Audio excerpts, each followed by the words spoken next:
Hello friends, welcome my YouTube channel के अंदर आप सभी का स्वागत है। फिर से मैं एक नई वीडियो के साथ आ चुके हैं, अपडेट वीडियो के साथ आ चुके हैं। आज की जो वीडियो होगी आपके लिए बहुत इंटरेस्टिंग, बहुत ही प्यारी सी जो अपडेट है वो आप सभी साथियों के साथ लेकर आ चुका हूं। यानी कि फिर से आप सभी साथियों के लिए नेशनल इंस्टीट्यूट ऑफ आयुर्वेदा यानी कि NIA की तरफ से आपको जो परमानेंट आपकी जो वैकेंसी है वो आपकी यहाँ पर रिलीज कर दी गई है। सबसे इंपॉर्टेंट चीज़ आपको मैं बता दूं कि इसकी जो आपकी जॉब की लोकेशंस रहेगी वो आपकी देखने को मिलेगी जयपुर, यानी कि जॉब की लोकेशन आपको जयपुर यहाँ पर देखने को मिलेगी। वैकेंसी का जो आपका ऑफिशियल नोटिफिकेशन है वो नोटिफिकेशंस आपका यहाँ पर जारी हो चुका है। ऑनलाइन एप्लीकेशंस फॉर्म के लिए आपको इनवाइटेड कर दिया गया है। पोस्ट यहाँ पर आपकी कौन कौन सी रहेंगी, आपको यहाँ पर प्रोफेसर की पोस्ट देखने को मिल जाएगी, असिस्टेंट प्रोफेसर की, एडमिनिस्ट्रेटिव की, रेडियोलॉजिस्ट की, नर्सिंग ऑफिसर की, उसके बाद में आपकी नर्सिंग सुपरिटेंडेंट की, लेबोरेटरी टेक्नीशियंस की, मल्टीटास्किंग स्टाफ की। इस प्रकार से आपकी अलग अलग आपको यहाँ पर जो पोस्ट हैं वो आपको देखने को मिल जाएंगी। और जो सबसे इम्पोर्टेंट चीज़ इस वैकेंसीज़ के अंदर वो आपकी ये है कि जो क्लोजिंग आपकी डेट रहेगी, यानी कि एप्लीकेशन फॉर्म की आपकी क्लोजिंग डेट रहेगी 5 दिसंबर, यानी कि 5 दिसंबर तक आप क्या कर सकते हैं, इस वैकेंसीज को आप अप्लाई कर सकते हैं। 5 दिसंबर तक आप इस भर्ती को अप्लाई कर सकते हैं। तो जो भी इंटरेस्टिंग कैंडिडेट हैं, जो भी इस वैकेंसीज को अप्लाई करना चाहते हैं, वो वीडियो के लास्ट तक आप ज़रूर से देख लेना, आपको कंप्लीटली इन्फॉर्मेशन यहाँ पर देखने को मिल जाएगी। ठीक है, इसके अंदर देख लीजिएगा।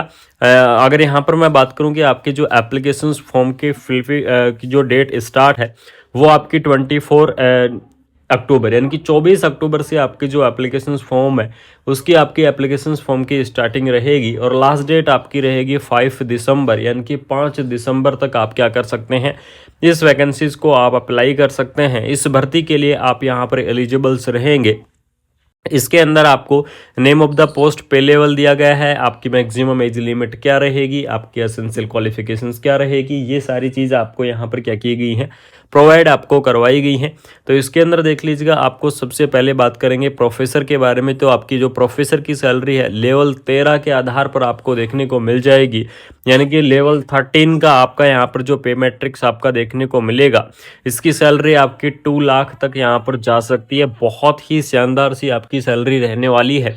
और इसके अंदर एज लिमिट के बारे में अगर चर्चा करूं तो 55 ईयर आपको जो यहाँ पर मैक्सिमम एज लिमिट है वो आपको देखने को मिल जाएगी। ठीक है, और इसके अंदर जो कैंडिडेट एलिजिबल्स रहेंगे वो post graduate degree in the Ayurveda, यानी कि आयुर्वेदा के अंदर पोस्ट ग्रेजुएट डिग्री वाले जो कैंडिडेट हैं वो इस वैकेंसीज को अप्लाई करेंगे। इसी प्रकार आपको असिस्टेंट प्रोफेसर की पोस्ट है, इसके अंदर PG डिग्री वाले जो कैंडिडेट हैं वो इस वैकेंसीज को अप्लाई कर सकते हैं। उसके बाद में नेक्स्ट चलते हैं आप सभी साथियों के लिए रेडियोलॉजिस्ट की जो आपकी पोस्ट है, तो उसके बारे में आपको बता देता हूं कि लेवल 10 के आधार पर आपको जो रेडियोलॉजिस्ट की इस पोस्ट को आप क्या कर सकते हैं, यहाँ पर आप अप्लाई कर सकते हैं। और इसके अंदर एज लिमिट आपकी 40 ईयर, यानी कि 40 ईयर आपको जो एज लिमिट है वो आपको देखने को मिल जाएगी। यानी कि इस भर्ती के लिए आपकी मैक्सिमम जो एज लिमिट है वो आपकी 40 ईयर रहेगी। कौन कौन कैंडिडेट इस वैकेंसीज के अंदर एलिजिबल्स रहेंगे, कौन कौन कैंडिडेट इस वैकेंसीज को अप्लाई कर सकते हैं,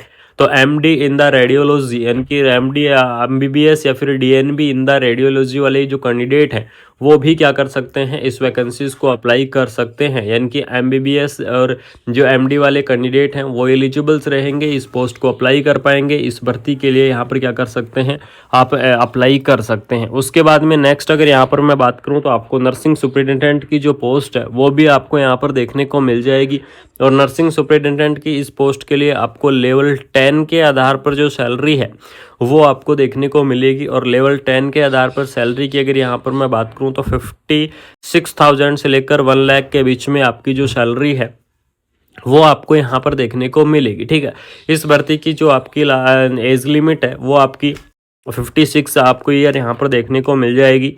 बात करेंगे इसके अंदर एसेंशियल क्वालिफिकेशन के बारे में कि कौन कौन कैंडिडेट इस वैकेंसीज को अप्लाई कर सकते हैं। तो आपको यहाँ पर जो कैंडिडेट एलिजिबल्स रहेंगे वो आपके यहाँ पर जो नर्सिंग जिन्होंने क्या किया है, सीनियर नर्सिंग ऑफिसर पर 2 ईयर अगर आपने वर्क किया है तो आप क्या कर सकते हैं, इस वैकेंसीज को आप अप्लाई कर सकते हैं। इस भर्ती के लिए आप एलिजिबल्स रहेंगे। तो उसके बाद में जो आपकी सबसे इम्पोर्टेंट पोस्ट है वो आपकी यहाँ पर है नर्सिंग ऑफिसर की, ठीक है। यानी कि नर्सिंग ऑफिसर की आपकी सबसे इम्पोर्टेंट पोस्ट आपको देखने को मिल जाएगी। और नर्सिंग ऑफिसर की इस पोस्ट के लिए लेवल 7 के आधार पर आपको जो सैलरी है वो आपको यहाँ पर प्रोवाइड करवाई गई है। लेवल 7 के आधार पर आपकी सैलरी रहने वाली है, जिसका आपका पे मैट्रिक्स रहेगा 44,900 रुपये से लेकर 1,42,000 रुपये तक आपकी जो सैलरी है वो आपको यहाँ पर देखने को मिल जाएगी। एज लिमिट आपकी यहाँ पर 30 ईयर यानी कि 30 ईयर आपकी जो एज लिमिट है वो आपकी यहाँ पर रहने वाली है। इसके अंदर बात करेंगे एसेंशियल क्वालिफिकेशन के बारे में कि कौन कौन कैंडिडेट इस वैकेंसीज को अप्लाई कर सकते हैं। तो बीएससी नर्सिंग आयुष के अंदर जिन्होंने किया हुआ है वो कैंडिडेट इस वैकेंसीज को अप्लाई करेंगे, या फिर जिन्होंने डिप्लोमा इन द नर्सिंग या फिर फार्मेसी के अंदर अगर आपने डिप्लोमा किया है तो भी आप क्या कर सकते हैं, इस वैकेंसीज को आप अप्लाई कर सकते हैं। BSc nursing, BSc horns nursing वाले जिन्होंने रेगुलर कोर्स कर रखा है वो कैंडिडेट भी इस वैकेंसीज को अप्लाई करेंगे। पोस्ट बीएससी नर्सिंग भी इस वैकेंसीज को अप्लाई करेंगे। जीएनएम वाले कैंडिडेट इस वैकेंसीज को अप्लाई कर सकते हैं, लेकिन जो जीएनएम वाले कैंडिडेटों को यहाँ पर एक्सपीरियंस देना होगा। यानी कि अगर मैं बात करूंगा नर्सिंग ऑफिसर आपकी आयुर्वेदा और नर्सिंग ऑफिसर मॉडर्न दोनों पोस्ट आपको दी गई हैं। तो इसके अंदर जो आपके नर्सिंग ऑफिसर मॉडर्न, इसके अंदर जो आपका एलिजिबल क्राइटेरिया क्या रहेगा वो चीज़ यहाँ पर देख लीजिएगा, जो कि आपका सबसे इंपॉर्टेंट यहाँ पर रहता है, ठीक है। इसके अंदर देख लीजिएगा जो जीएनएम कैंडिडेट हैं वो इस वैकेंसीज को अप्लाई कर पाएंगे, यानी कि जिन्होंने जीएनएम कर रखा है वो भी एलिजिबल्स रहेंगे। बीएससी नर्सिंग जो कैंडिडेट है वो भी इस वैकेंसीज को अप्लाई कर सकते हैं। Post BSc nursing candidate apply कर सकते हैं। एमएससी नर्सिंग कैंडिडेट भी इस वैकेंसीज को क्या कर सकते हैं, अप्लाई कर सकते हैं। यानी कि चाहे आपने नर्सिंग के अंदर डिग्री किया हुआ है, चाहे आपने नर्सिंग के अंदर डिप्लोमा किया हुआ है, डिग्री और डिप्लोमा वाले कैंडिडेट हैं वो इस वैकेंसीज को अप्लाई कर सकते हैं। लेकिन अगर यहाँ पर मैं बात करूँ तो जीएनएम वाले कैंडिडेटों को यहाँ पर आपको एक्सपीरियंस देना होगा। मिनिमम आपका 2 ईयर का एक्सपीरियंस होना चाहिए और आपका 50 बेडेड का हॉस्पिटल आपका कम से कम होना चाहिए, ठीक है। यानी कि 25 बेडेड कम से कम और हाईएस्ट 50 बेडेड और 2 ईयर का एक्सपीरियंस अगर जीएनएम वाले कैंडिडेटों के पास है तो आप नर्सिंग ऑफिसर मॉडर्न की इस पोस्ट को अप्लाई कर सकते हैं। और जो नर्सिंग ऑफिसर आयुर्वेदा के अंदर बात करूं तो आपको आयुष के अंदर नर्सिंग कर रखी है तो आप क्या कर सकते हैं, इस पोस्ट के लिए अप्लाई कर सकते हैं। यानी कि जो नर्सिंग ऑफिसर की पोस्ट है वो दोनों के लिए है, आयुष वालों के लिए भी और नॉन आयुष वालों के लिए भी। उसके बाद में आपको पर्सनल असिस्टेंट की पोस्ट आपको दी गई है। जूनियर मेडिकल लेबोरेटरी की पोस्ट दी गई है। मेडिकल लेबोरेटरी की इस पोस्ट के अंदर अगर यहाँ पर मैं बात करूँ तो डीएमएलटी और बीएमएलटी वाले जो कैंडिडेट हैं वो इस वैकेंसीज को क्या कर पाएंगे, अप्लाई कर पाएंगे। यानी कि जिन्होंने बीएमएलटी कर रखा है या फिर जिन्होंने डीएमएलटी का रखा है। उसके बाद में बात करेंगे मल्टीटास्किंग स्टाफ यानी कि एमटीएस की। इसके अंदर आपको 10th स्टैंडर्ड यानी कि जिन्होंने 10th क्लास पास कर ली है वो कैंडिडेट इस वैकेंसीज को अप्लाई करेंगे। वो कैंडिडेट मल्टीटास्किंग की जो आपकी ये भर्ती है इसके लिए आप यहाँ पर क्या रहेंगे, एलिजिबल्स रहेंगे, ठीक है। एप्लीकेशंस फॉर्म की अगर यहाँ पर मैं बात करूँ तो एप्लीकेशंस फॉर्म आपको देखने को मिल ही गया होगा। आपको बात कर लेते हैं एप्लीकेशन के फीस के बारे में। तो यहाँ पर देख लीजिएगा नेम ऑफ द पोस्ट आपको दिया गया है, जनरल एप्लीकेंट्स वगैरह के लिए आपको यहाँ पर बताया गया है। तो आपकी जो नर्सिंग ऑफिसर की पोस्ट की अगर यहाँ पर मैं बात करूँ तो जनरल और ओबीसी कैटेगरी के लिए नर्सिंग ऑफिसर की 3000 रहेगी और SC ST और EWS के लिए आपकी 2000 रहेगी, ठीक है। इस प्रकार से आपकी यहाँ पर जो एप्लीकेशन फीस है वो आपको देखने को मिल जाएगी। शानदार सी आपकी यहाँ पर भर्ती रहने वाली है। ऑनलाइन एप्लीकेशन फॉर्म आपको क्या करना है, प्रेस्क्राइब फीस ईच पोस्ट आपको यहाँ पर दिखाना है। तो जो भी इंटरेस्टिंग कैंडिडेट है, जो भी इस वैकेंसीज को अप्लाई करना चाहते हैं वो आप इसकी ऑफिशियल वेबसाइट से ऑनलाइन आपको क्या करना होगा, एप्लीकेशन फॉर्म को आपको फिलअप करना होगा, ठीक है। तो बिल्कुल से आप इसकी ऑफिशियल वेबसाइट पर एप्लीकेशन फॉर्म फिलअप कर दो। लास्ट डेट आपकी 5 दिसंबर यानी कि 5 दिसंबर रहेगी।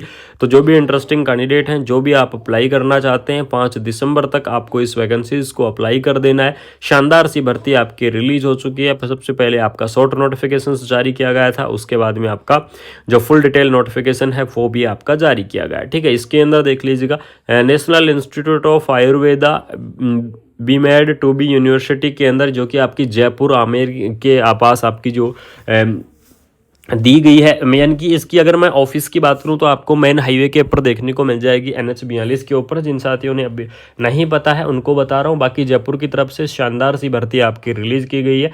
तो जो भी इंटरेस्टिंग कैंडिडेट हैं, जो भी इस वैकेंसीज को अप्लाई करना चाहते हैं उन साथियों से निवेदन है कि इस वैकेंसीज को अप्लाई कर दीजिएगा। जो भी मेरे प्यारे साथी चैनल के साथ नए जुड़े हैं, चैनल को सब्सक्राइब कर लो। बाकी मिलते हैं आपको कोई नई अपडेट के साथ, कोई शानदार सी इन्फॉर्मेशन के साथ। Thank you.